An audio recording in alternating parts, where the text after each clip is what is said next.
We're here for a coffee, a famous Vietnamese egg coffee. Now that sounds a little bizarre, but egg coffee has a little bit of a history. So during the 1940s,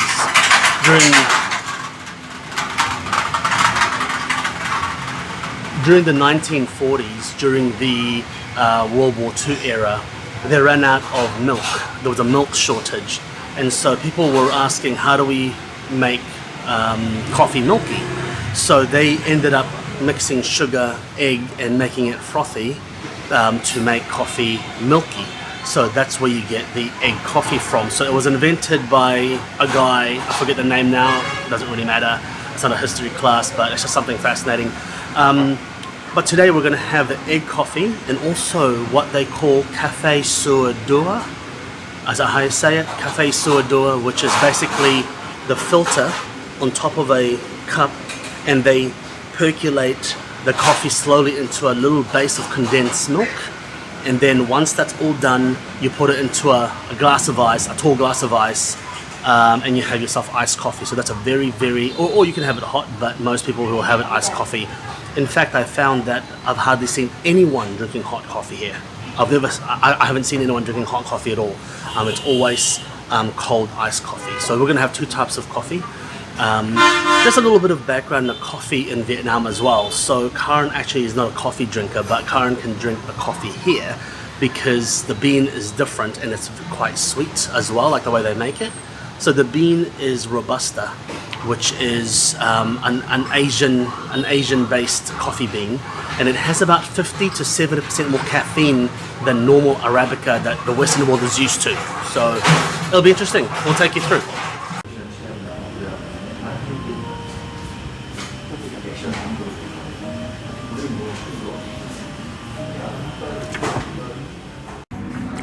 We've received our egg coffee. If you have a look at it, it actually looks very much like what a cappuccino would look like, except that it's not a cappuccino, it's egg. So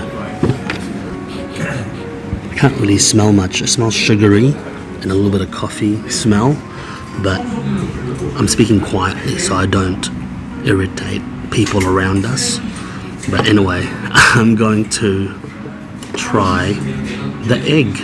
I'm going to try the egg. That is so good. It actually tastes like custard. That's like my spirit animal in a coffee cup. Now I'm going to try and get some of the coffee with it. See?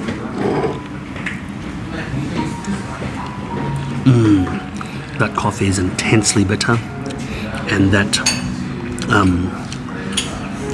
is not intensely sweet but quite sweet.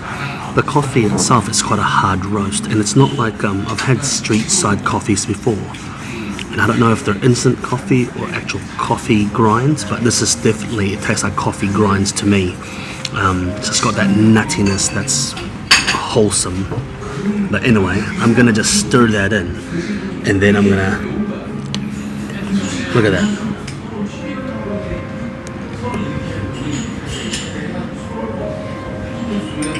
That's egg coffee, baby. That's egg coffee.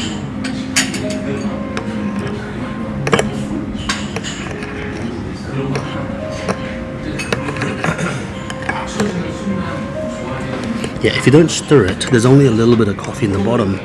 So if you don't stir it, you're not going to get any of that coffee. So I'm just folding it right now. It feels like I'm Martha Stewart, Asian edition. Folding. You gotta fold, you know? Figure eight that shit. Yeah. So there we go. I think it's mixed-ish now.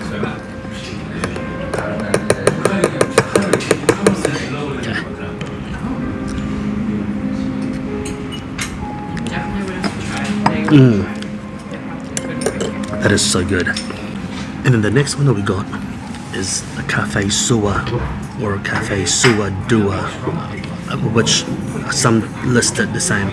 This is Vietnamese drip coffee with condensed milk. So when someone says to me coffee and condensed milk, I get aroused. It's a pity because they didn't leave that actual dripper here. It's pretty cool what they do, and you stir it yourself and you pour it in, but instead they just gave you the finished product, which I think loses a bit of its theatre. Yeah, I know, but last time we were here, they actually gave us the thing and then you pour it, but anyway, it just loses the theatre. So,